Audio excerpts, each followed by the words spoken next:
Magandang hapon, ako po si Benison Estareja. Meron muli tayong update patungkol sa ating monitor na si Tropical Depression Bashang with international name na Peña as of 5 p.m. araw po ng Biyernes.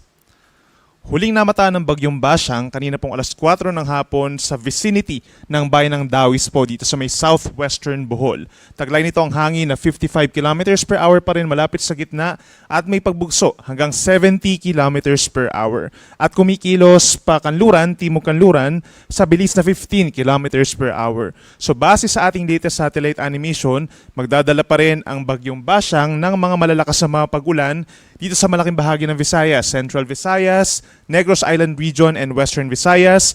Kalat-kalat din yung mga pag-ulan dito sa paligid po ng bagyo. Kabilang na dyan ang Mimaropa, Bicol Region, Eastern Visayas, maging ang mga rehiyon po ng Zamboanga Peninsula and Northern Mindanao. So mag-ingat pa rin po sa banta ng mga pagbaha at pagguho ng lupa. So patuloy yung mga issuance po natin ng mga rainfall advisories and heavy rainfall warnings. Dito naman sa natitirang bahagi po ng Mindanao, itong Caraga Region pababa, we're expecting improved weather conditions. Bahagyang maulap ang kalangitan at minsan na lamang yung mga pulupulong mga pag-ulan. Habang dito naman sa may Northern and Central Luzon, we're seeing na bahagyang maulap pa rin ang kalangitan. Minsan kumukulimlim yan po ay dahil lamang sa amihan or northeast monsoon at magdadala pa rin po ng may kalamigang panahon lalo na po sa madaling araw. Base naman sa ating latest satellite animation, wala tayong nakikitang panibagong weather disturbance na mabubuo bilang bagyo sa susunod na 7 araw. Ito naman po nakikita nyong mapa ay yung observed rainfall po, no? Rainfall map po simula po kahapon ng umaga hanggang kaninang umaga. Pinakamataas, karamihan po dito sa may parting Mindanao, no? Number 1 po, Surigao City, Surigao del Norte, nakapagtala po tayo ng 232.3 millimeters in a 24-hour period ng mga pag-ulan. Kumpara po sa kanyang normal na ulan sa buwan ng Pebrero, 50% na po agad yon. So ibig sabihin, yung paulan sa loob ng 24 oras is equivalent po siya sa kalahating buwan ng Pebrero for Surigao City. Number 2 naman, Lagindingan, Misamis Oriental, nakapagtala po tayo ng 132.7 millimeters which is sobra-sobra pa po dun sa kanyang normal na rainfall na 85 millimeters which is over 150% po, no? Nasa isa't kalahating buwan na ulan na yung binagsak sa loob lamang ng 24 oras. Number 3, Butuan City, Agusan del Norte with 127.8 millimeters. Number 4, Malaybalay, Bukidnon with 73.6.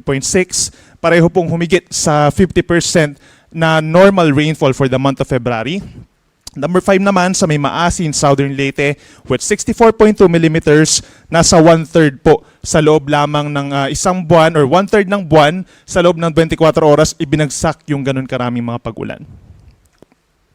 Base naman po sa latest track na pag-asa, maaari pong in the next 12 hours ay malusaw or humina pa itong Tropical Depression Bashang as a low pressure area. Inaasahan po sa mga susunod na oras, magkakaroon pa ito ng mga landfalls po dito sa may Central Visayas and Negros Island Region. First landfall po niya is kagabi, 11:50 p.m. sa may Bayabas, Surigao del Sur. Sinundan sa Hagna, Bohol kaninang tanghali at 11 a.m. At pangatlong landfall naman sa may Dawis, Bohol, kanina namang alas 4 po ng hapon. So posibleng magkaroon pa tayo ng susunod na landfall dito sa may Southern Cebu at dito rin sa may Negros Oriental. Hanggang sa lumabas po itong si Bagyong Bashang dito sa may Panay Gulf sa timog ng Panay Island. Pagsapit po bukas ng madaling araw as a low pressure area. So nakakontribute sa paghina nitong si Bagyong Bashang yung landfalls po niya, especially dito sa may parting Surigao Province, sa may Caraga Region, na sinundan pa ng multiple landfalls pa dito sa may Central Visayas and Negros Island Region. Sa ngayon po, dahil siya ay tropical depression, meron pa rin tayong wind signal number 1 sa maraming lugar pa rin po sa may Southern Luzon, Visayas, and Mindanao. Signal number 1 sa may southern portion of Occidental Mindoro, southern portion of Oriental Mindoro, gayon din sa Romblon, Northern Palawan, kabilang ng Calamian, Cuyo, and Cagayan Silo Islands. Signal number 1 din sa may southern portion of Masbate, southern portion of Samar, southern portion of Eastern Samar, gayon din sa Biliran, Leyte, at Southern Leyte. Signal number 1 din po sa may Bohol, Cebu, Siquijor, Negros Oriental, at Negros Occidental. Signal number 1 din po dito pa rin sa may Guimaras, Iloilo, Capiz, Aklan, at Antique. At signal number 1 sa may Dinagat Islands, Surigao del Norte, Agusan del Norte, Camiguin, Misamis Oriental, northern portion of Misamis Occidental, at eastern portion of Zamboanga del Norte. So in the next few hours, patuloy pa rin yung mga pabugso-bugsong hangin, direktang epekto nitong si Bagyong Basyang. Aasahan din po natin yung pabugso-bugsong hangin dahil naman doon sa outer bands nitong si Bagyong Basyang plus yung northeast monsoon over Batanes, northern Cagayan, Metro Manila, gayon din ang natitirang bahagi po ng Southern Luzon, natitirang bahagi ng Visayas, hanggang dito sa may Zamboanga Peninsula, Davao del Sur, and Davao Oriental, asahan pa rin ang gusty conditions. Pagdating na po naman sa mga pag-ulan, mas kakaunting lugar na lamang po yung magkakaroon ng mga panganib ng mga pag-ulan sa susunod na 24 oras, pero posible pa rin umabot between 100 to 200 millimeters hanggang bukas ng hapon ang mga pag-ulan sa Antique, Iloilo, Guimaras at Negros Occidental. Habang 50 to 100 millimeters naman po sa susunod na 24 oras over Palawan, Aklan, Capiz, Negros Oriental, Cebu, Bohol at Siquijor. Yan po ay direktang epekto nitong si Bagyong Basyang habang tinatawid po niya ang Cebu at Negros Oriental. Mataas ang chance na magtataas po tayo dito ng mga heavy rainfall warnings and rainfall advisory sa mga susunod na oras at nandyan pa rin po ang banta ng mga pagbaha at pagguho ng lupa kahit sabihin natin na humihina ang Bagyong Basyang. Pagsapit naman po bukas ng hapon kung saan maaaring low pressure area na lamang itong si Bagyong Basyang at tumatawid ng northern Palawan, posible pa rin yung 50 to 100 millimeters sa dami ng mga pag-ulan dito sa may Palawan, habang yung shear line magbabalik po simula po bukas posible magkaroon ng significant na mga pag-ulan dahil sa shear line naman over Quezon Province, Camarines Norte, Marinduque, and Oriental Mindoro.